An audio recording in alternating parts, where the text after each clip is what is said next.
காற்றில் பரவும் ஓர் கவிதை, காதில் ஒலிக்கும் ஓர் குழந்தை. உங்கள் மனதின் சாயல் தெரியும், எங்கள் அலைவரிசை உங்கள் இதயம். வான் விரியும் உயிர்த்தேன் சாரல் செவியில். இது கோடை பண்பலை 100.5. இது கோடை பண்பலை 100.5. செவியில் மலரும் ஒரு உன்னத கானம். இது உங்கள் கோடை பண்பலை 100.5. ஆகாஷ்வாணி கொடைக்கானல் பண்பலை 100.5. தாராபுரம் RR சிதம்பர சுவாமி ஒரிஜினல் வள்ளுவர் பிராண்ட் அரிசியின் நேரம் காலை 9:03.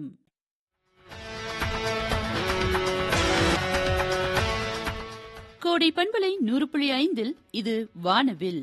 நாளொரு வண்ணமாய் விரியும் வானவில் இன்று தந்திருக்கும் தலைப்பு முன்னேற்றத்திற்கான முதலீடு.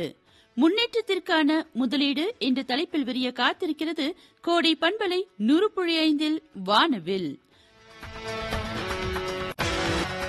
சிறப்பு விருந்தினராக பங்கேற்கிறார் பொன்னேரி டாக்டர் எம்ஜிஆர் மீன்வள கல்லூரி மற்றும் ஆராய்ச்சி நிலைய மீன்வள விரிவாக்கம் பொருளியல் புள்ளியியல் துறை பேராசிரியர் இல சுருளிவேல் அவர்கள். நிகழ்ச்சிக்கு நேயர்கள் வரவேண்டிய எண்கள் 24 24 24 மற்றும் ஒரு எண் 24 24 26 மற்றும் ஒரு எண் 24 24 29. கொடைக்கானலின் முன் இணைப்பிற்கு 04542. நிகழ்ச்சியை நெறியாளுகை செய்கிறார் மூத்த அறிவிப்பாளர் JP ரமேஷ்குமார்.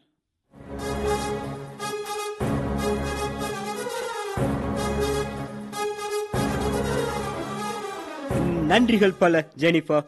மறக்காத உறவுகளுக்கு மனம் கனிந்த அன்பின் வணக்கங்கள் நேயர்களே.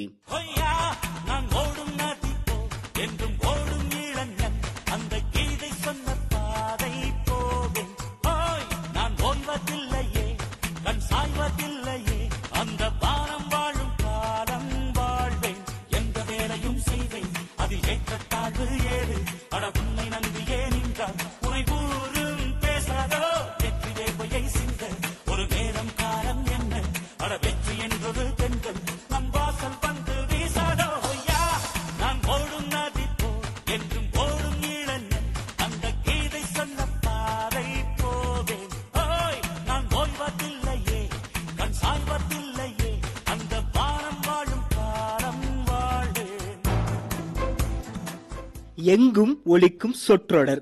புத்தாண்டு பிறந்து விட்டது. புதுவித எண்ணங்களோடு வெற்றி பயணத்தை தொடங்கிவிடலாம் என்று. ஆம் நேய உறவுகளே, இன்று இப்போது இந்த நொடி தொடங்கினாலே அடைந்து விடலாம் நம்முடைய இலக்குகளை. எதை இழந்து விட்டோம் என்று இப்படி சோர்ந்து போய் இருக்கிறீர்கள்? தட்டிவிட பல கரங்கள் வந்தாலும் எட்டி பிடித்து விடலாம் நம் எல்லைகளை. ஒவ்வொரு முடிவுகளும் அந்த தனி மனிதனுக்கான முடிவே அன்றி அது நமக்கான முடிவாக இருக்க முடியாது. அப்படித்தானே உறவுகளே? இந்த ஆண்டின் முதல் ஞாயிற்றுக்கிழமையின் வானவில் வாழ்க்கையின் அடுத்த படிகளை எடுத்து வைக்க நம் கோடை பண்பலை 100.5 இன்று தந்திருக்கும் தலைப்பு முன்னேற்றத்திற்கான முதலீடுகள். பொருள் தாண்டி மனிதனுக்கு முதலீடாய் இருப்பவை நம்பிக்கை, நல்ல மனநிலை, நேர மேலாண்மை, சேமிப்பு. பொருள் தாண்டி மனிதனுக்கு முதலீடாய் இருப்பவை நம்பிக்கை, நல்ல மனநிலை, நேர மேலாண்மை, சேமிப்பு என்று சொல்லிக் கொண்டே போகலாம்.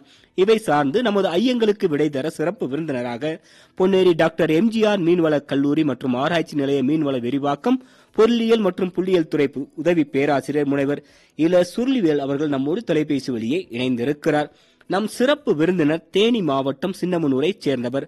தற்போது தமிழ்நாடு டாக்டர் ஜெயலலிதா மீன்வள பல்கலைக்கழகம் பொன்னேரி டாக்டர் எம்ஜிஆர் மீன்வள கல்லூரி மற்றும் ஆராய்ச்சி நிலைய மீன்வள விரிவாக்கம் பொருளியல் மற்றும் புள்ளியியல் துறை உதவி பேராசிரியராக இருக்கிறார். இவர் பல்வேறு ஆராய்ச்சி கட்டுரைகளை தமிழிலும் ஆங்கிலத்திலும் படைத்திருக்கிறார். இவரின் படைப்புகள் பல நாளிதழ்களையும் மாத இதழ்களையும் சமூக ஊடகங்களையும் ஒப்பனை செய்து கொண்டு இருக்கின்றன. கல்லூரிகளிலும் பள்ளிகளிலும் மாணவர்களுக்கு ஊக்கமும் வழிகாட்டுதலும் தரும் விதமாக பல விழிப்புணர்வுகளை வழங்கிக் கொண்டிருக்கும் நம் சிறப்பு விருந்தினர்களே, நேயர்களின் நெஞ்சார்ந்த மகிழ்ச்சியுடன் அழைக்கிறது நம் கோடை பண்பலை 100.5 அன்பின் காலை வணக்கங்கள் ஐயா. வணக்கம் ஐயா, நன்றி. நன்றி சொன்ன ஐயா சொல்லுங்கள் ஐயா. இந்த 2025 ஆண்டு முதல் வாரம் ஞாயிற்றுக்கிழமையில கோடை பண்பலை வானொலியில முக்கியமாக காலத்தின் அருமை கருதி முன்னேற்றத்திற்கான முதலீடு என்ற தலைப்பில் பேசுவதில் மகிழ்ச்சியும் நேயர் பெருமக்களுக்கு வணக்கத்தையும் வாழ்த்துக்களையும் தெரிவித்துக் கொள்கிறேன். அந்த வாழ்த்தோடு உங்கள்ட்ட நான் கேட்கக்கூடிய முதல் கேள்வி என்னன்னு பாத்தீங்கன்னா, வாழ்க்கை என்பது என்ன, இந்த வாழ்க்கை எப்படி வாழ வேண்டும், குறிப்பாக இந்த புதிய ஆண்டில் எப்படி ஆக்கப்பூர்வமாக வாழலாம் ஐயா? வாழ்க்கை என்பது ஒவ்வொருத்தருடைய மனநிலை, அவருடைய சிந்தனை செயல்பாடுகளை பொறுத்து வேறுபடுகிறது. பாரதியார் சொன்னது போல, தேடிச் சோறு நிறந்தின்று பல சின்னஞ்சிறு கதைகள் பேசி மனம் வாடி துன்பம் மிக உழன்று பிறர் வாட பல செயல்கள் செய்து நரை கூடி கிளப்பொருவம் எய்தி கொடுங்கூற்று கிரையென பின் மாயும் பல வேடிக்கை மனிதரை போல் நான் வீழ்வேன் என்று நினைத்தாயோ என்ற சொன்ன பாரதியார், விவேகானந்தர், பிர்சா முண்டா போன்ற பல அறிஞர்கள், விஞ்ஞானிகள், மூத்த சாதனையாளர்கள் அவங்க வாழ்ந்த காலங்கள் 40 வருடங்களுக்குள்ளதான்.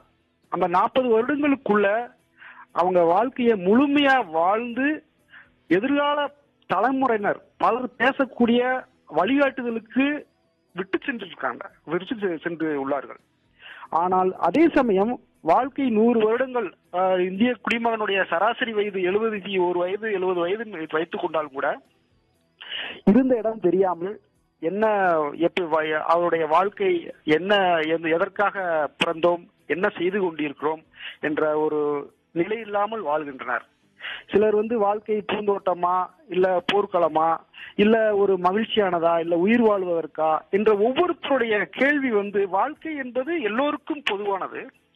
ஆனால் அதை நம்ம எப்படி சிந்திக்கிறோம், அதை எப்படி பயன்படுத்துறோம், அதுல எப்படி பயணம் செய்கிறோம் என்பதை பொறுத்து நமது வாழ்க்கை என்பது அமைகிறது.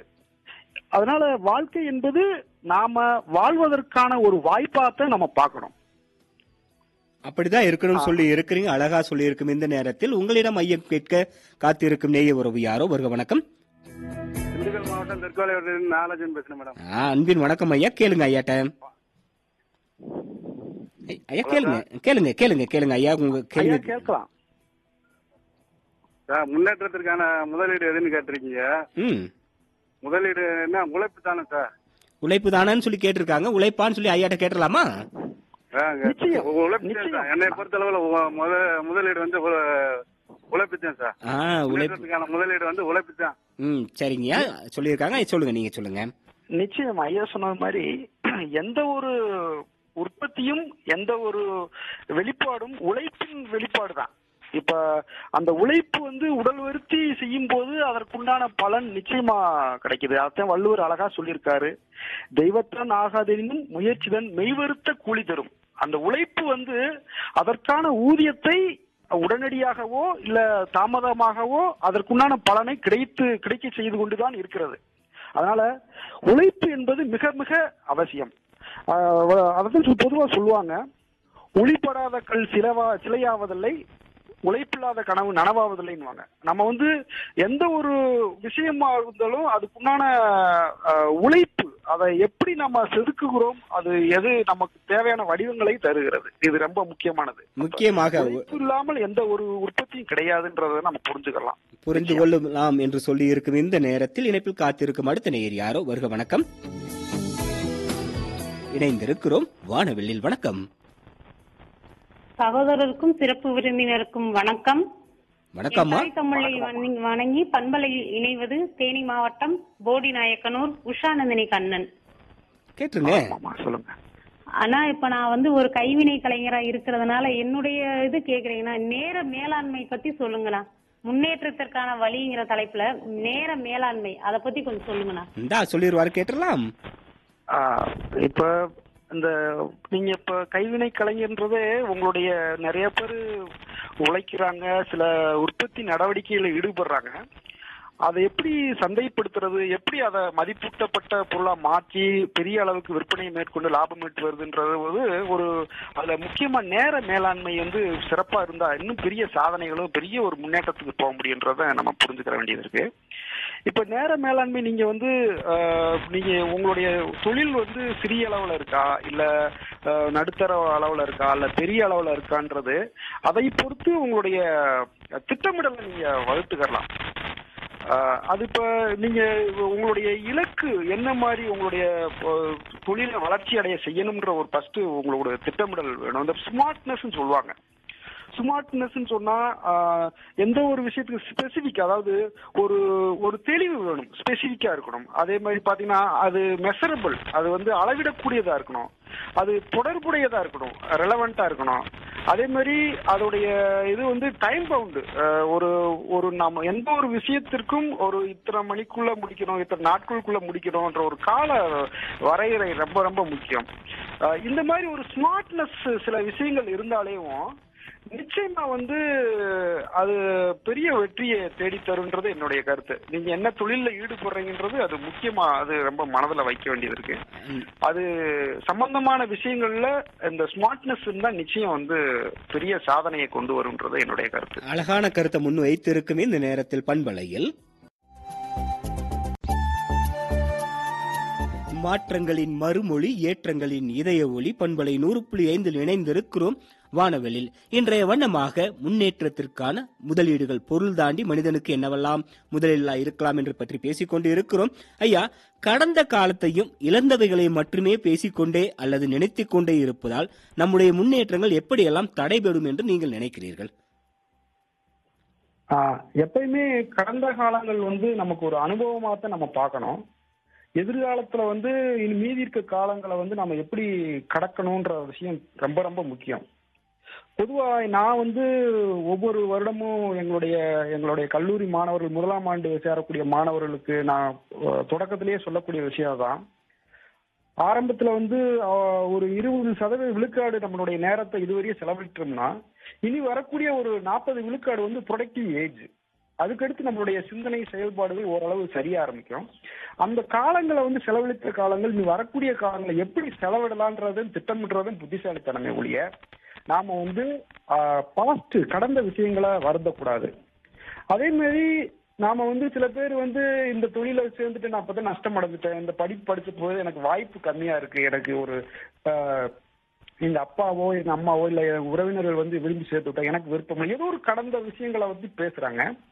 ஆனா கடந்த விஷயங்களை பாக்குறத விட வள்ளுவர் சொன்ன மாதிரி எண்ணி துணிய கருமம் துணிந்த பின் எண்ணுவோம் என்பது இழுக்கு. ஒரு செயலை அலசி ஆராய்ந்து முடிவெடுக்கணும். முடிவு எடுத்த பின்பு ஏன் எடுத்துன்ற வருந்தக்கூடாது. அதுல ஜெயிக்கணும்ன்ற ஒரு பாசிட்டிவ் தாட் தான் ரொம்ப ரொம்ப முக்கியமே ஒழிய நாம கடந்த விஷயங்களை பேசி புலம்புறதுனால எந்த மாற்றமும் ஏற்பட போறதில்லைன்றத என்னுடைய கருத்து. இந்த கருத்தை முன் வைத்திருக்கும் இந்த நேரத்தில் இணைப்பில் காத்திருக்கும் அன்பு நேயர் யாரோ வருக. வணக்கம். வணக்கம் சார், நாங்க விருதுநகர் மாவட்டத்துல இருந்து பவானி பேசுறேன். வணக்கம்மா, கேளுங்க ஐயாட்ட. கல்வி பத்தி பேசலான்னு இருக்கேன். கேளுங்க கேளுங்க. ஒரு சின்ன டவுட். சின்ன குழந்தைகள்லாம் நம்ம படிக்க சொன்னாலும் படிக்க மாட்டேன்றாங்க. சின்ன குழந்தைகளுக்கு கல்வியில இன்ட்ரெஸ்ட் வர்றதுக்கு நம்ம என்னெல்லாம் பண்ணலாம்? நிச்சயம் கல்வின்னு பேசும்போது அதாவது கல்வி ஒரு ஒரு மிகப்பெரிய ஆயுதம். நெல்சன் மண்டேலா கூட அழகா சொல்லியிருக்காரு, education is the most powerful weapon which you can able to change the வேர்ல்டுன்னு சொல்லியிருக்காரு. அதே மாதிரி வள்ளுவர் அர்த்தம் சொல்லியிருக்காரு, ஒருமைக்கண் தான் கற்ற கல்வி எளிமையும் ஏமாப்புறது. 7 தலைமுறை அந்த கல்வி இழுத்து சொல்லுமா. ஒரு தலைமுறை படிக்குதுன்னு சொன்னா அந்த தலைமுறை அடுத்தடுத்து வரக்கூடிய 7 தலைமுறைக்கு அந்த கல்வியோடைய தாக்கம் இருக்குன்றாங்க. அப்ப இதுக்குண்டான சூழலை குழந்தைகள் மனத்துல விதைக்கணும்ன்றது என்னோட கருத்து.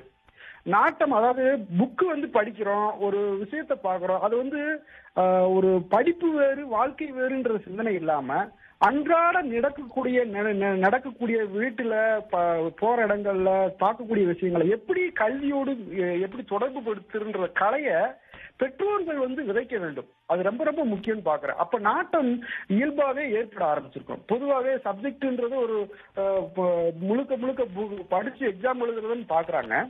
அதை தாண்டி நடைமுறையில எப்படி தொடர்பு படுத்தலாம் அப்படின்ற சூழலை உருவாக்கணும். பெற்றோர்கள் சில பேர் படிக்கலாட்டியும் கூட அதற்குண்டான சூழலை வளர்த்து விடுறது, இருக்க நல்ல கல்வி நிறுவனங்களை தேர்ந்தெடுக்கிறது, நல்ல புத்தகங்கள் வாங்கி கொடுக்கறது, நல்ல விஷயங்களை டிவியோ இல்ல மொபைல் போன் நல்ல ஆப் அந்த மாதிரி விஷயங்களை பயன்படுத்தக்கூடிய சூழலை உருவாக்குறது பெற்றோருடைய கடமை. அப்படி ஒரு சூழல் இருந்துச்சுன்னா கல்வியின் மீது நாட்டம் வரும். ஆட்டோமேட்டிக்கா அவங்க ஒரு இயல்பாக அடுத்தடுத்து முன்னேறணும். அது கொடுத்த தாகத்தை நீங்க உருவாக்கிறீங்க. நிச்சயமா மாற்றத்தை உண்டு பண்ணும். மாற்றம் வரும் என்றும் சொல்லி இருக்கும் இந்த நேரத்தில் இணைப்பில் காத்திருக்கும் நேயர் வரும் நேரம் 9:23 மணித்துளிகள். வருக வணக்கம். வணக்கம் ஐயா. வணக்கம் அம்மா, யார் பேசுறீங்க? கவிதா விராலிமேன்பட்டி திண்டுக்கல் மாவட்டம். கேளுங்களாம்மா. கேளுங்கம்மா. முயற்சி தான் சார் நம்ம முன்னேற்றத்துக்கான முதலீடு அப்படின்னு நீங்க நினைக்கிறீங்க, அப்படித்தானுங்க? ஆமா சார். அப்ப முயற்சி எப்படி செய்ய வேண்டும் அப்படின்றத பத்தி ஐயா சொல்லுவாங்க, நம்ம கேட்கலாம். எப்படிங்க ஒரு விஷயத்துக்கு முயற்சி சில நேரம் தட்டி தட்டி விட்டுருவாங்க, நீ அதுக்காக மாட்டேன் இதுக்காக மாட்டேன்னு சொல்லிட்டு எப்படி முயற்சி பண்ணி வெற்றி அடைய வேண்டும் என்பதை பற்றி எங்களுக்கு சொல்லுங்களா ஐயா. நிச்சயம். அதாவது முயற்சி ரொம்ப ரொம்ப முக்கியம். அதாவது முயற்சிக்கு முன்னாடி நமக்கு ஒரு நம்பிக்கை ரொம்ப ரொம்ப வேணும்ன்றத அந்த இடத்துல பதிவு பண்ணிக்கிறேன்.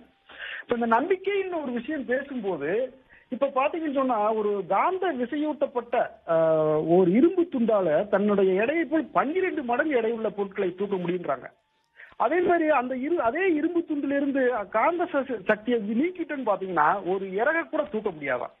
அப்ப ஃபர்ஸ்ட் நம்பிக்கை, அந்த நம்பிக்கையை நம்ம ஜெயிக்கணும், நம்ம இதுல கத்துக்கிறணும், இதுல முன்னேற்றம் அடையணும். ஃபர்ஸ்ட் நம்பிக்கை. அதுக்கு தகுந்த மாதிரி என்ன மாதிரி முயற்சிகள் இருக்கணும்ன்ற விஷயத்த அந்த தொடர்புடைய விஷயங்களை முயற்சி எடுக்கணும்ன்றதான் என்னுடைய கருத்து. ஏன்னா சம்பந்தம் இல்லாத முயற்சி எடுத்தீங்கன்னா தோல்விதான் மிஞ்சம். அதனால அது சம்பந்தமான முயற்சிகள்.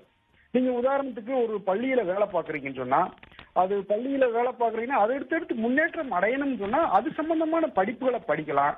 அதே மாதிரி நீங்க வேலைக்கே போகல, நீங்க தற்காலிகமா ஒரு நிறுவனத்திலேயோ ஒரு சம்பந்தம் இல்லாம வேலை பார்க்கறத விட அது சம்பந்தப்பட்ட விஷயங்கள்ல ஈடுபடும் போது உங்களுக்கு அனுபவம் அடுத்தடுத்து போகிறதுக்கு வழிவகுக்கும். அப்ப இந்த முயற்சியுமே அது சம்பந்தப்பட்ட இதுல இருக்கணும்ன்றது என்னுடைய கருத்து. உங்களோட கருத்தை முன்வைத்து இருக்கும் இந்த நேரத்தில் இணைப்பில் காத்திருக்கும் அடுத்த நேயர் யாரோ. வருக வணக்கம். இணைந்திருக்கிறோம் வானவெளியில். வணக்கம். வணக்கம். வணக்கம் சார், அனைவருக்கும் வாழ்த்துக்கள். தூத்துக்குடி மாவட்டம் எட்டயபுரம் வட்டம் வேடவெட்டி செல்வகுமார் பேசுறேன். கேளுங்க ஐயா. அதாவது முதல்ல தேவை பகுத்தறிவு பயன்படுத்தணும். ரெண்டாவது நான் பள்ளிக்கூடத்துல படிக்கும் போது என்னைய குரு வாத்தியார் சொல்லி கொடுத்தேன்னா பசித்திரு தனித்திரு விழித்திரு அப்புறம் பதவிங்கிறது வரும். அதனால நிதானம் பொறுமை இதான் முன்னேற்றக்கான முதல்ல நான் நினைக்கிறேன். ஐயா சொல்லி இருக்க கருத்தை முன்னாடி வச்சிருக்கிறாங்க. இதை சார்ந்து நீங்க என்னங்க சொல்ல விருப்பப்படுறீங்க? இந்த பதிவு ஏன்னா எந்த ஒரு விஷயத்தையும் மெய்ப்பொருள் காண்பது, எந்த ஒரு விஷயத்தையும் அறிவியல் பூர்வமாக அணுக வேண்டும். பொதுவா சில விஷயங்கள் வதந்திகள் பரப்பப்படுது, அது நாம அப்படியே நம்பிட்டே வர்றோம். அப்படி இருக்கக்கூடாது. அது உண்மைதானா, அது உண்மைத்தன்மை என்னன்றதை கண்டுபிடிக்கிறது ரொம்ப ரொம்ப அவசியம். அது அந்த பகுத்தறிவு ஒரு விஷயத்தை ஏன் எதற்கு எப்படி என்ற ஒரு கேள்வி ஞானம் அது நமக்கு வேணும், குழந்தைகள் மத்தியிலே விதைக்கப்பட வேண்டும். அது ரொம்ப ரொம்ப முக்கியம். அப்ப இந்த பகுத்தறிவு இந்த சிந்தனைகள் நிச்சயமா ஒரு முன்னேற்றத்திற்கான வழின்றதை நம்ம ஏற்றுக்கொள்ளலாம். நிச்சயமா ஏற்றுக்கொள்ள வேண்டும். தட்டி விட்டு கொண்டுதான் இருப்பார்கள், வெட்டி வெட்டி விடத்தான் விழித்து வளர வேண்டும், தளர்த்தும் வளர முடியும். பண்பலையில் இப்பொழுது பேச்சு காற்றில் ஒரு மூச்சு காற்று, அது நம் கோடை பண்பலை 100.5 வானவில். இன்றைய வண்ணமாக முன்னேற்றத்திற்கான முதலீடுகள், பொருள் தாண்டி மனிதனுக்கு முதலீடாய் இருப்பவை என்ன என்று பேசிக் கொண்டிருக்கும் இந்த நேரத்தில் ஐயா, ஒரு வார்த்தை கொல்லும் ஒரு வார்த்தை வெல்லும் என்பார்கள். முன்னேற்றத்திற்கான முதலீடுகளாக நாம் வார்த்தைகளை எப்படியெல்லாம் விதைத்தால் அதன் அறுவடை நன்றாக இருக்கும் என்று நீங்கள் நினைக்கிறீர்கள் ஐயா? நிச்சயம் ஐயா. நம்ம பொதுவாகவே நாம பொது இடங்களும் சரி, இப்ப வீட்லயும் சரி, நினைச்சதெல்லாம் அப்படியே கொட்டிடக்கூடாது. அது சில சமயங்கள்ல பாசிட்டிவா இருக்கும், சில சமயம் நெகட்டிவாவும் பிரச்சனையாவும் ஆரம்பிக்கிறதுக்கு வாய்ப்பு இருக்கு. அதை தேர்ந்தெடுத்து பேசணும். எது பேசணும், ஒரு வகுப்புலையா இருந்தாலும் சரி, பொது மேடைகளா இருந்தாலும் சரி, செலக்டிவா இந்த கேள்வி கேட்டா இது எல்லோருக்கும் பயனடையும், இது ஒரு நன்மை தரக்கூடிய விஷயங்கள் சொல்லி அதை தேர்வு செய்து பேச வேண்டும். வள்ளுவர் அழகா சொல்லியிருக்காரு, அதாவது யாகாவாராயினும் நாகாக்க காவாக்கால் சோகாப்பர் சொல்லெழுத்துப்பட்டு. சொல்ல வேண்டிய விஷயங்கள் எதை நம்ம காப்பாத்துறோமோ இல்லையோ அந்த நாக்கை வந்து கவனமா காப்பாற்றணும். இல்லைன்னு சொன்னா சொல் குற்றத்தில் அகப்பட்டு துன்புறுவர். அது நம்ம ரொம்ப ரொம்ப கவனிக்க வேண்டிய விஷயம். அதனால வந்து நாம வார்த்தைகளை வந்து தெளிவா யோசிச்சு பேசணும். அது ரொம்ப முக்கியமான அந்த இடத்துல பதிவு பண்ணிக்கிறோம். அததான் சொல்லுவாங்க, நாக்குல வந்து ஈரத்தோட பேசணும், பாசத்தோட பேசணும், கேட்க வேண்டிய விஷயத்த சரியா கேட்கணும்னு ஐயா சொல்லி இருக்கும். இந்த நேரத்தில் இணைப்பில் காத்திருக்கும் அன்பு நேயர் யாரோ வருக. வணக்கம். வணக்கம் ஐயா. வணக்கம், யார் பேசுறீங்க? திருப்பூர் மாவட்டம் காராவர வட்டம் குருநக்கல்பட்டியிலிருந்து கஸ்தூரி பேசுறேங்க ஐயா. கேளுங்க ஐயா. சிறப்பு விருந்தினருக்கும் வணக்கம்ங்க. வணக்கம் ஐயா. வணக்கம். அதாவதுங்க சுவர் இருந்தாட்டே சித்திரம் வரைய முடியும்னு சொல்லுவாங்க. அந்த மாதிரி நம்ம உடல் ஆரோக்கியம் இந்த மேலாண்மை எப்படி வச்சு வளர்ச்சிக்கிறது அப்படிங்கறத பத்தி சொல்லுங்க. அது கொஞ்சம் விரிவா சொல்லுங்க. சொல்லுங்க கேட்டலாம். அதாவது வந்து முதலீடுல வந்து முக்கியமா இருக்கிறது ஆரோக்கியம் ஐயா சொல்லியிருக்காங்க. சொல்லுங்க ஐயா. ஐயா சரியா சொன்னாரு. இப்ப நம்ம முன்னேற்றம் பேசும்போது வெறும் வருமானத்தையும் நம்மளுடைய செல்வங்களை மட்டும் நம்ம பாக்குறோம். அந்த செல்வங்களையே பெறுறதுக்கா இருக்கட்டும், எந்த விஷயங்களை அனுபவிக்கிறதுக்காக இருக்கட்டும், நம்ம உடல் மனம் ரொம்ப ரொம்ப முக்கியம். அதான் ஐயா சுவர் இருந்தாலும் தானே சித்திரம்ன்ற விஷயத்த சொல்றாரு. இப்ப வந்து அந்த சுவர் என்பது நம்மளுடைய உடல் ஆரோக்கியம். அந்த உடல் ஆரோக்கியம், நல்ல உணவு எடுக்கும் போது, நல்ல மனநிலை இருக்கும்போது, அதாவது நல்ல ஒரு ஆரோக்கியமான சூழல் உருவாகும். அப்ப நம்ம நினைச்ச விஷயங்களை வந்து அனுபவிக்க முடியும். அப்ப வந்து நம்மளுடைய நேரத்தையும் நம்மளுடைய சிந்தனை செயல்பாடுகளையும் உடல் நலத்துக்காக எவ்வளவு செலவிடுறோம், மனநலத்திற்காக எவ்வளவு செலவிடுறோம் அப்படின்றது நம்ம இப்போதைக்கு ரொம்ப சிந்திக்க வேண்டிய உண்டு. இப்ப பாத்தீங்கன்னா எல்லாருமே பரபரப்பான உலகத்துல இயங்கிட்டு இருக்கோம். ஆனா அந்த அந்த நேரத்தை வந்து நாம சந்தோஷமா அனுபவிக்கக்கூடிய சூழல் இருக்கான்னு பார்க்கும்போது நிச்சயமாக இல்லை. பணம் கோடி ரூபாய் இருக்கும், ஆனா அதை அனுபவிக்கக்கூடிய உடல்நலம் இருக்காது. அதே மாதிரி நல்ல வீடு கட்டி இருப்பாங்க, நல்ல தூக்கம் வராது. அதே மாதிரி நல்ல எல்லா செல்வங்களும் இருக்கும், ஆனா வீட்டுல வந்து அமைதியும் சந்தோஷமும் இருக்காது. அப்ப இதுக்கு எல்லாமே காரணம் என்னன்னு கேட்டீங்கன்னா உடல்நலம் மனநலம். இந்த மனநலம் வந்து நாம எப்படி குடும்பத்திலேயே உறவினர்கிட்ட, நண்பர்கள்கிட்ட, மற்ற வேலை பார்க்குற இடத்துல எப்படி நம்ம சரியா கையாளுறோன்ற விஷயத்தை பொறுத்து நம்மளுடைய முன்னேற்றமும் இருக்கு. அதை நம்ம இந்த இடத்துல பதிவு பண்ணியே ஆகணும் சொல்லி இருக்கும். இந்த நேரத்தில் இணைப்பில் காத்திருக்கும் அடுத்த நேர் யாரோ வருக. வணக்கம். இணைந்திருக்கிறோம் வானவில்லில். வணக்கம். வணக்கம், யார் பேசுறீங்க? சத்தியமங்கலம் KN பாளையம் பேச்சுமுத்து. கேளுங்களா ஐயா. சார் சார் வணக்கம். முன்னேற்றத்துக்கான முதலீடுங்கிறது பாத்தீங்கன்னா இந்த உழைப்பு, முயற்சி, இந்த டைம் மேனேஜ்மெண்ட், இதை தவிர இந்த திட்டமிடுதல், அதுக்கப்புறம் வந்து பாத்தீங்கன்னா அந்த அனுபவசாலிகளின் ஆலோசனை, இது வந்து நமக்கு இந்த ரெண்டு விஷயத்தை நம்ம எந்த அளவுக்கு அப்ரோச் பண்ணணும், இந்த ரெண்டு விஷயம் நமக்கு முன்னேற்றத்திற்கு எந்த அளவுக்கு சாதகமா இருக்குங்கிறத கொஞ்சம் எக்ஸ்பிளைன் பண்ணுங்க. சொல்லுங்களா ஐயா. வந்து நம்பிக்கை, மனநிலை, நேர மேலாண்மை தவிர சேமிப்பு, அன்பு, மற்றபடி நம்மளுடைய திட்டமிடுதல் வந்து எப்படி பிறர்கள்ட்ட எப்படி சரியான ஆலோசனைகள் பெறுறோம், அதை எப்படி செயல்படுத்துறோன்றதை பொறுத்து நம்மளுடைய முன்னேற்றம் இருக்கு. இதெல்லாம் சேர்ந்தது நம்மளுடைய முன்னேற்றம். நம்ம ஆலோசனை கேட்கறதா இருந்தாலும் கூட சரியான ஆள்கிட்ட சரியான ஒரு விஷயத்த நம்ம பேசினா மட்டும்தான் அதுல மாற்றங்கள் வர்றதுக்கு உண்டான வாய்ப்பு இருக்கு. நீங்க ஆலோசனைன்ற பேர்ல ஒரு அதுக்குண்டான ஒரு பொருத்தமில்லாத ஒரு புரிதல் இல்லாத நபர்கிட்ட நீங்க ஆலோசனைகள் பெறும்போது தவறான வழிக்கு போறதுக்குண்டான வாய்ப்புகளும் இருக்கு. அப்ப நீங்க வந்து நம்ம வந்து யார்கிட்ட என்ன மாதிரி விஷயங்களை பேசுறோம், எல்லார்ட்டையுமே எல்லா விஷயங்களும் எதிர்பார்க்க முடியாது. அது வந்து நமக்கு என்ன தேவையோ அது சம்பந்தமான ஆலோசனைகள் பெறுவது நமது முன்னேற்றத்திற்கு முதலீடாக அமையும். அதான் பட்டறிவு இருக்கு அப்படின்றதுக்காக எல்லாத்திட்டும் எல்லாமே கேட்ட முடியாதுன்னு சொல்லி இருக்கிறாங்க. இப்பொழுது இணைப்பில் காத்திருக்கும் அடுத்த நேயர் யாரோ வருக. வணக்கம். இணைந்திருக்கிறோம் வானவில்லில். வணக்கம். இனிய காலை வணக்கம். ரமேஷ்குமார் அவர்களுக்கும் அன்பின் வணக்கம். உங்க பேரு? தருமபுரி மாவட்டம் அரூர் வட்டம் கீரைப்பேட்டையிலிருந்து சையத் பேசுறேங்க. கேளுங்களா ஐயா. கேளுங்க. அது நம்ம ஒழுக்கம்னா எப்படி இருக்கணும், நம்ம எல்லாம் ஒழுக்கமா தான் இருக்கிறோம், இருந்தாலும் வந்து ஒரு தொழில் செய்யும் போது இன்னும் எப்படி ஒழுக்கமா இருக்கணும், அந்த முன்னேற்றத்துக்கான வழி எப்படி உண்டாக்கணும், அது கொஞ்சம் சொன்னீங்கன்னா இன்னும் கொஞ்சம் கூடுதலா ஒரு பூஸ்ட் குடிச்ச மாதிரி இருக்குங்க. இந்த பூஸ்டாவே கொடுத்துடலாம், நிறைய கொடுத்துடலாம், உடம்புக்கு ஊக்கமா தருவதா கொடுக்கலாம். ஐயா சொல்லுங்க, இந்த ஒழுக்கம் அதை பத்தி சொல்லுங்க ஐயா. நிச்சயம் நிச்சயம் இந்த சுய ஒழுக்கம் என்பது முன்னேற்றத்திற்கான மிகப்பெரிய ஒரு அஸ்திவாரம். அந்த சுய ஒழுக்கம் இல்லை என்றால் நாம எந்த விஷயத்தையும் நம்ம சரியா அனுபவிக்கவே முடியாது. நம்ம சாப்பாடா இருக்கட்டும், தூக்கமா இருக்கட்டும், ஒரு நல்ல வேலையா இருக்கட்டும், எந்த ஒரு விஷயத்தையும் முழுமையாக செழுமையாக அனுபவிக்க முடியாது. அந்த சுய ஒழுக்கம் என்ற ஒரு விஷயம். அந்த சுய ஒழுக்கத்தை எப்படி நாம வளர்த்துக்கலாம்? அப்போ நம்ம இந்த நேர மேலாண்மையை பொறுத்தளவு பாத்தீங்கன்னு சொன்னா, ஒரு மிகப்பெரிய ஒரு செல்வந்தருக்கும் மிகச்சிறிய ஒரு அதாவது பணம் காசே இல்லாத ஒரு சாதாரண பாமர ஏழைக்கும் 24 மணி நேரம் என்பது பொதுவானது. மற்ற எல்லா விஷயத்திலும் ஏற்றத்தாழ்வு இருக்கும். அந்த நேரம் மட்டுமே ஏழைக்கும் பணக்காரருக்கும் பொதுவான ஒரு விஷயம். அந்த நேரத்தை சரியாக சுய ஒழுக்கத்தின் மூலம் நன்கு திட்டமிட்டு சரியாக அதை செயல்படுத்தப்பட்டால் நிச்சயம் அது ஒரு பெரிய ஒரு முன்னேற்றத்திற்கான ஒரு விஷயமா அமையும். அந்த சுய ஒழுக்கம்னு பேசும்போது நம்ம எத்தனையோ இப்ப காலையில எழணும்னு சொல்றோம். காலையில இப்ப நானுமே பேசுறேன் இந்த கோடை எஃப்எம்ல. இப்ப நானுமே சரியா அந்த இதை பின்பற்றுமான்றது ஒரு கேள்விதான். ஆனா அதை ஊக்குவிக்க முடியாது. அது தவறுன்னு ஃபர்ஸ்ட் உணரணும். ரெண்டாவது நம்ம திட்டமிட்ட வாழ்க்கை வாழணும். நேரம் தள்ளி போடாம அந்தந்த விஷயங்களை சுய ஒழுக்கத்தோட அந்தந்த விஷயங்களை செஞ்சு முடிக்கும் போது அதுக்குண்டான பலன் நிச்சயமாவே கிடையாது. அதோட செய்து முடிக்கலன்றப்ப அதோட பாதிப்புகளும் நம்ம அனுபவிக்கிறோம் அன்றாட.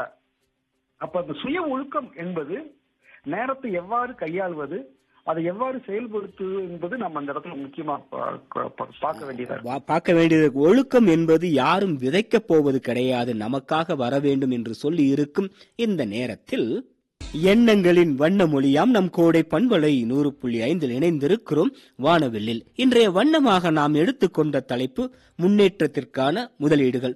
சிறப்பு விருந்தினராக பொன்னேரி டாக்டர் எம்ஜிஆர் மீன்வள கல்லூரி மற்றும் ஆராய்ச்சி நிலைய மீன்வள விரிவாக்கம் பொருளியல் மற்றும் புள்ளியியல் துறை உதவி பேராசிரியர் முனைவர் இல சுருள்வேல் அவர்கள் நம்மோடு இணைந்திருக்கிறார். ஐயா, நான் சோம்பேறியா இருக்கிறேன் என்பதை அடையாளப்படுத்தும் அறிகுறிகள் யாவை? சோம்பேறியாக இருப்பதால் என்னவெல்லாம் வாழ்க்கையில் இழக்க நேரிடும் ஐயா?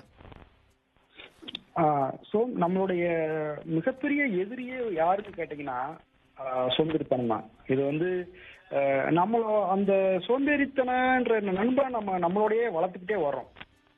அந்த விஷயங்கள் வளர வளர கடைசியில சோம்பேறித்தனமே நம்மளை ஆட்கொள்ள ஆரம்பிக்கிறது. அதற்குண்டான சூழலை நம்ம நிச்சயமா உருவாக்க கூடாது. அது இப்போ இந்த நெடுநீர் மறவி மடித்துயில் நான்கும் கெடுநீரார் காமக்கலன்ற அந்த வள்ளுவருடைய வாக்கு என்னன்னு கேட்டீங்கன்னா, அளவுக்கு மீறிய தூக்கம், சோம்பல், தள்ளி போடுதல், காலம் தாழ்த்தி அதை செயல்படுத்துறது, இந்த மாதிரி மறதி, இந்த மாதிரி விஷயங்கள்லாம் பாத்தீங்கன்னா நம்மளுடைய வளர்ச்சிக்கு பெரிய பெரிய மிகப்பெரிய முட்டுக்கட்டைகள். இதற்கு நாம் எப்பயுமே அதுக்கு காரணமா இருந்தோம்னு சொன்னா நிச்சயம் இந்த முன்னேற்றம் என்பது ஒரு விஷயமே நமக்கு நடக்காது. அதை நியாயப்படுத்தவும் முடியாது. அதனால அந்த சோம்பேறி என்ற நண்பனை நம்மிடமிருந்து அகற்றிவிட்டால் நமக்கு நிச்சயமாக வெற்றியும் முன்னேற்றமும் நிச்சயம் கிடைக்கும் என்று சொல்லி இருக்கும் இந்த நேரத்தில் இணைப்பில் காத்திருக்கும் அன்பு நேயர் யாரோ வருக. வணக்கம், இணைந்திருக்கிறோம் வானவில்லில். வணக்கம். வணக்கம், யார் பேசுறீங்க? ஈரோடு மாவட்டத்தில் நடராஜ் பேசுறேன் சார். கேளுங்க ஐயா, நடராஜன் ஐயா கேளுங்க. ஓய்வு நேரத்துல எப்படி பயனுள்ளதா பயன்படுத்திக்கலாம் கேட்கலாம். ஓய்வு நேரத்தை எப்படி பயனுள்ளதா பயன்படுத்தலாம் அப்படின்னு சொல்லி கேட்கிறாங்க. இது முன்னேற்றத்திற்கான முதலீடா? நீங்க என்ன சொல்ல வரீங்க? ஓய்வு நேரம் என்பது ஒரு பெரிய சாதனையாளருக்கு அவருடைய சிந்தனையே ஒரு ஓய்வு தான். இப்ப நீங்க மிகப்பெரிய போர் வீரர்கள்லாம் குதிரையில போகும்போதே தூங்குறதா கேள்விப்பட்டிருப்போம். மிகப்பெரிய நீங்க ஒரு சாதிக்கணும்னு நினைச்சீங்கன்னா உங்க தூக்கத்திலேயே அந்த ஓய்வு நேரத்திலேயே அந்த சிந்தனை ஓடிக்கிட்டே இருக்கும். அப்ப நம்மளுடைய தாகம் எதை பொறுத்து இருக்கிறது என்பது அந்த ஓய்வு நேரத்தோட தொடர்புபடுத்தலாம். நம்ம வெறும் 8 மணி நேரம் தூங்குறோம்னு சொன்னா அந்த டீப் ஸ்லீப் சில பேருக்கு 8 மணி நேரம் தேவை. நமக்கு 5 மணி நேரமே டீப் ஸ்லீப் இருந்தாலும் போது அதே நம்மளுடைய முன்னேற்றத்திற்கான அந்த சிந்தனையோட தூங்கும் போது காலையில எழும்போது அதற்குண்டான வெளிப்பாடா கூட இருக்கலாம். அந்த தூக்கத்திலேயே அதுல சில விடைகள்லாம் கிடைக்கக்கூடிய நிலை இருக்கு.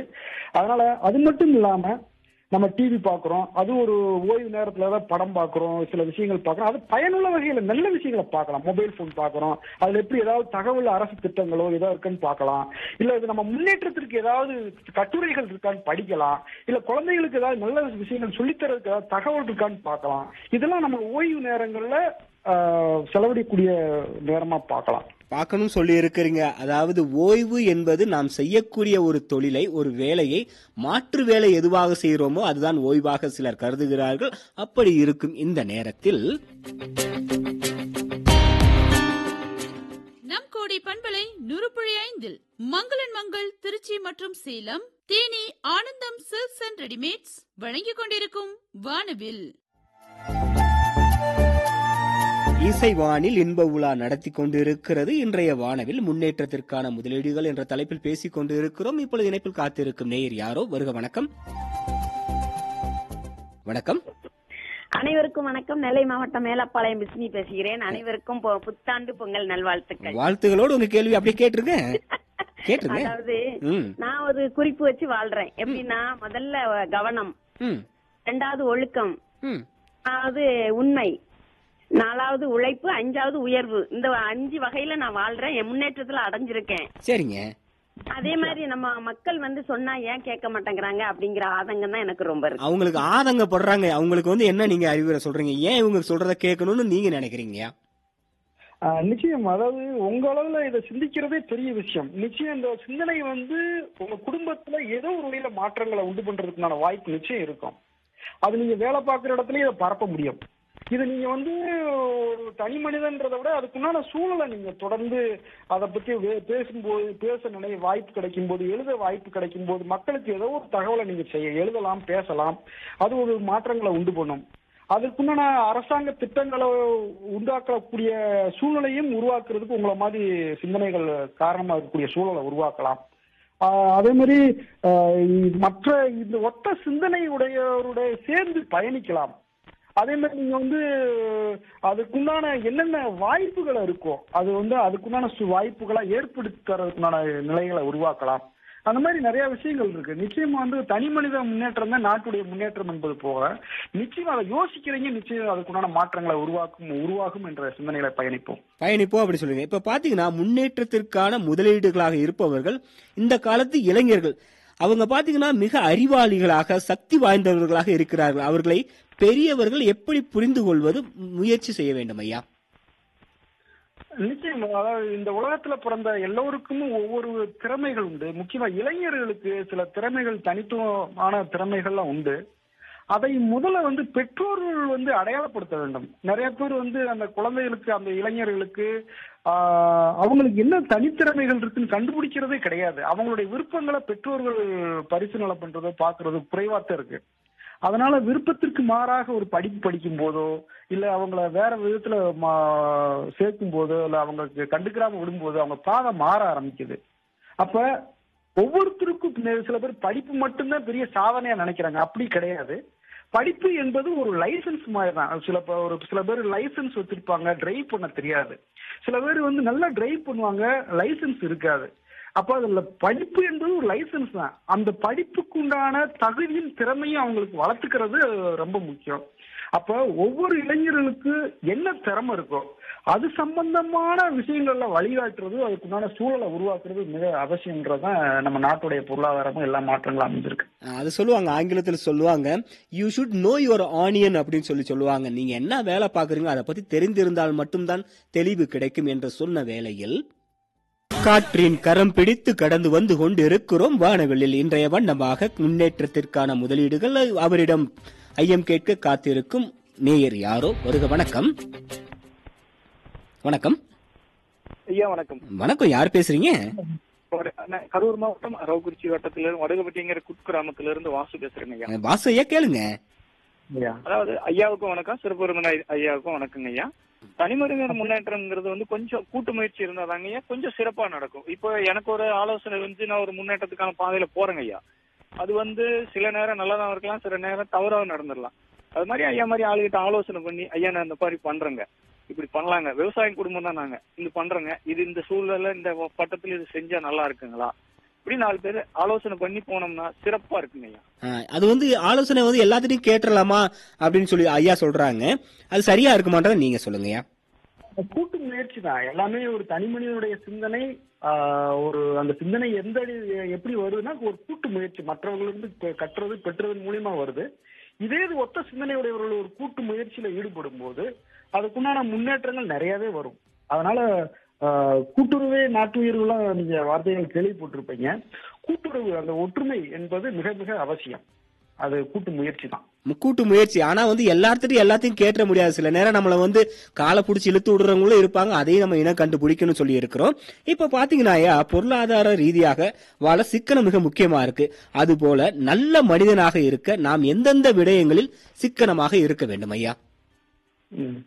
இப்ப நம்ம இந்த உலகத்துல பொருள் உள்ளவங்களுக்கு இந்த உலகம் பெருசா பார்க்கப்படுது. அதையும் வள்ளுவர் அழகா சொல்லியிருக்காரு. அருளில்லாருக்கு அவ்வுலகம் இல்லை, பொருள் இல்லாருக்கு இவ்வுலகம் இல்லாயி அங்குன்னு சொல்லி. பொருள் இல்லாதவருக்கு இவ்வுலகம் வாழ்க்கை இல்லாது போலதான். அதே மாதிரி உயிர்களிடத்து எந்த அன்பு இல்லைன்னா அது அதை விட மோசமான விஷயம்ன்ற மாதிரி பார்க்க வேண்டியதா இருக்கு. அப்ப நம்ம அன்பு என்ற ஒரு விஷயம் பணத்தை மட்டும் நம்ம பொருளா இல்லாம அந்த பணத்தையும் தாண்டி அன்பை எப்படி முதலீடு செய்ய வேண்டும், அன்பு மற்ற விஷயங்கள்ல நாம எப்படி விஷயங்கள்லாம் நம்ம முதலீடு செய்ய வேண்டும், மற்ற முன்னேற்றத்திற்கான என்னென்ன வாய்ப்புகள்லாம் இருக்கு, அதுல எப்படி முதலீடு செய்ய வேண்டும்ன்ற விஷயத்தையும் பார்க்க வேண்டியதா இருக்கு. அது இல்லாம நம்மளுடைய நேரத்தை எப்படி அடுத்த தலைமுறையினருக்கு பயன்படக்கூடிய விஷயங்களாக நம்ம முதலீடு செய்ய வேண்டும். நம்மளுடைய நேரம் விலை மதிப்பு இல்லாத ஒரு விஷயமாக பார்க்க வேண்டும். நம்ம இந்த எவ்வளவு பணங்கள் வேணா செலவழிச்ச பணத்தை நம்ம சம்பாதிச்சிடலாம். ஆனா இழந்த நேரத்தை சம்பாதிக்க முடியாதுன்ற அந்த நேரத்துடைய மதிப்பை ஒவ்வொரு மனிதனும் உணர வேண்டும் என்பது எனது முக்கியமான கருத்து. அதே மாதிரி நீங்க காலத்தின் அருமையை, அதோடைய மதிப்பை குழந்தைகள் மத்தியில், உறவினர்கள் மத்தியில், நாம் வேலை பார்க்கும் இடத்தில் விதைக்கப்பட வேண்டும் என்பது இந்த இடத்துல நான் பதிவு பண்ணிக்கிறேன். உங்கள் பதிவோடு இன்றைய நிகழ்ச்சியை நிறைவு செய்ய வரும் அன்பு நேயர் யாரோ வருக. வணக்கம், இணைந்திருக்கிறோம். வணக்கம், உங்க பேர் என்னங்க? நாமக்கல் மாவட்டம் மறுபடி செந்தில். கேளுங்க ஐயா. ஐயா, நம்ம எந்த ஒரு வேலை செஞ்சாலுமே எவ்வளவுதான் கவனமா இருக்கிறோம், இருந்தாலும் எப்படியோ ஒரு இதுல ஏமாத்தி விட்டுறாங்க. அதுக்கு என்னையா பண்ணலாம்? இந்த ஏமாத்துற ஆளுங்களை என்னையா பண்றதுன்னு சொல்லி கேக்குறாங்க, சொல்லுங்க ஐயா. அது எந்த ஒரு விஷயத்திலையும் சில சமயங்கள்ல ஏமாற்றம் எதிர்பாராம வரத்தை செய்யும். அந்த ஏமாற்றம் தொடராது. அதுக்கு தேவை விழிப்புணர்வு. விழிப்புணர்வு ஏன் அந்த ஏமாற்றம் வருது, ஒரு முறை ஏமாந்தோம்னா திருப்பி அடுத்து ஏமாறாத அளவுக்கு ஒரு விழிப்புணர்வோட செயல்பட வேண்டும்.